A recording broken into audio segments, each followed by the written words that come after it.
শোনো না, আজকে না আমার একটা বান্ধবীর জন্মদিন। এত কইরা কইছে আমি কি যাবো? অবশ্যই তুমি যাবে এবং সবচেয়ে দামি গিফটটা নিয়ে যাবে। আরে তুই আসছিস? আমি তো ভেবেছিলাম গিফট দেওয়ার ভয়ে আসবি না। সি কি কইতাছস? তোর জন্মদিন, তুই আমার দাওয়াত দিছস, আমি না এসে পারি ক? গিফট তো আনছি। দেখ তো কি দিচ্ছে। এটা ডায়মন্ডের আংটি, দাম 1 লাখ টাকা। খুইলা দেখ। তোর মতো ফকির নিয়ে আনলে 1 লাখ টাকার গিফট আসছে, একবার তো খাইতেও পারস না ঠিক মতো।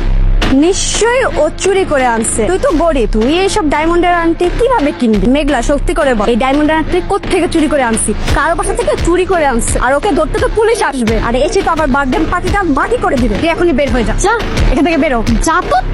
ওরা আমার অনেক অপমান করছে, আজে বাজে কথা কইছে, আমার কইছে আমি নাকি চোর। কে তোমাকে অপমান করেছে? কার এত বড় সাহস যে তোমাকে চোর বলে? দেখ ছেলেটা কত হ্যান্ডসাম, মনে হয় তোকে প্রপোজ করবে। আমাকে তোরা কিন্তু শক্ত করে ধরিস, আমাকে প্রপোজ করলে কিন্তু আমি জ্ঞান হারিয়ে ফেলবো। তুমি নিলা? হ্যাঁ, আপনি ওকে মারলেন। চুপচাপ এখানে দাঁড়িয়ে থাক। তুমি আমার ওয়াইফকে অপমান করেছো। ও না, তুমি তো শুধু একা না, তোমরা সবাই মিলে আমার ওয়াইফকে অপমান করেছো। কে তোমার ওয়াইফ? এই ফকিনি তোমার ওয়াইফ? ও তো বস্তিতে থাকে। তোমার মতন স্মার্ট ছেলে কিভাবে ও ওয়াইফ হয়? মুখ সামনে কথা বলবি। তুই যদি মেয়ে মানুষ না হতি না, তোর যে এখন কি হতো তুই নিজেও কল্পনা করতে পারবি না।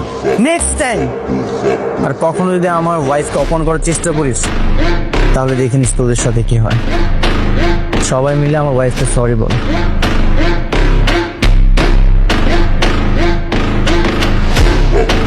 সরি।